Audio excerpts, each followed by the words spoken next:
Dia tetap bingung. Mikir-mikir, tambah digaruk kepalanya. Saya yakin juga gak gatel.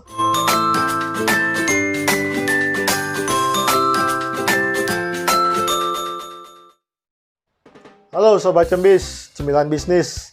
Saya HBU dan kali ini saya akan bercerita mengenai tukang pintu yang kabur atau menolak orderan. Jadi ceritanya gini, salah satu pintu di rumah saya itu sudah sangat perlu diganti. Kemudian saya minta tolong ke karyawan saya untuk cari tukang pintu, untuk bikin pintu ya. Nah, dapatlah tukang pintu. Tukang pintunya itu orang yang sudah pernah kita pesen sebelumnya. Jadi dia sudah pernah bikinin pintu untuk salah satu bangunan kantor kami yang waktu itu lagi dibangun. Kita udah pernah pesen beberapa pintu sama dia. Nah, dia datang ke rumah kan sama karyawan saya. Dia ukur-ukur tuh. Terus selesai ukur-ukur, saya bilang ke dia, "Pak, sekalian pasangnya ya. Berapa sama pasang?" Setelah saya ngomong gitu, dia mulai garuk-garuk kepala yang saya yakin gak gatel tuh. Kayak bingung. Dia bilang, "Wah Pak, saya cuman bikin pintu aja. Masangnya masang sendiri aja ya." Wah, saya bingung. Waktu sebelumnya kami pesan kan itu pada waktu itu sedang membangun. Jadi ada tukang di salah satu bangunan kantor kami. Tapi di rumah ini kan sekarang cuma pintunya yang rusak. Masa saya mesti cari tukang hanya untuk masang satu pintu? Jadi saya bilang ke dia, "Pak, sekalian aja masangnya, tukangnya dari Bapak. Dari teman Bapak atau dari rekanan Bapak. Nanti biayanya berapa, bisa langsung ditagihkan ke saya." Dia tetap bingung. Mikir-mikir, tambah digaruk kepalanya. Saya yakin juga gak gatel. Dia bingung.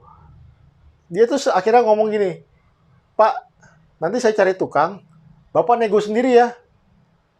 Nah, saya malas. Wong saya maunya gampang, saya mau tahu beres. Saya butuh pintu terpasang.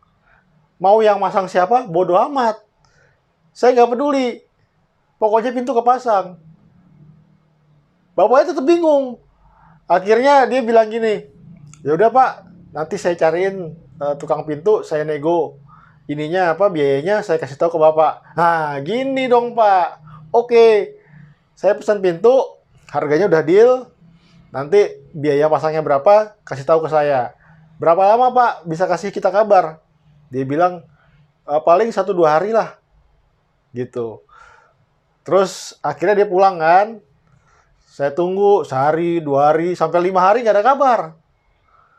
Terus akhirnya saya bilang ke karyawan saya, "Pak, ini kayaknya tukang pintunya kabur nih.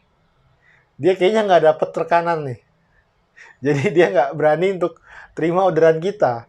Soalnya orderan kita kan sambil masang, sama masang. Bukan hanya pintu tok. Mending cari tukang pintu yang lain deh Pak.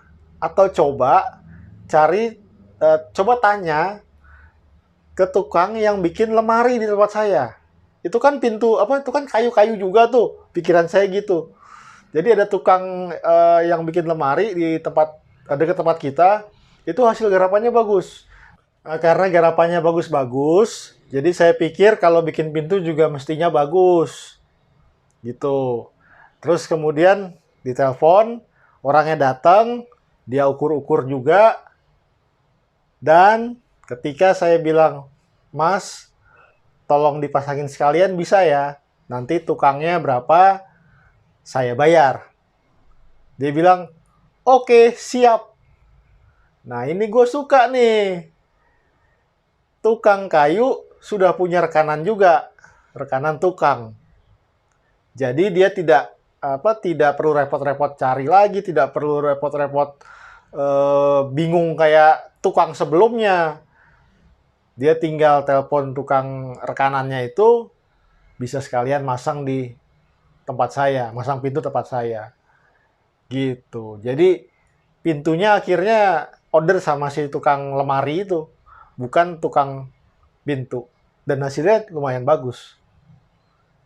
Saya jadi ingat nih, salah satu teman saya di daerah Kebumen, dia punya bengkel, tapi dia nggak hanya punya bengkel aja, dia punya banyak rekanan.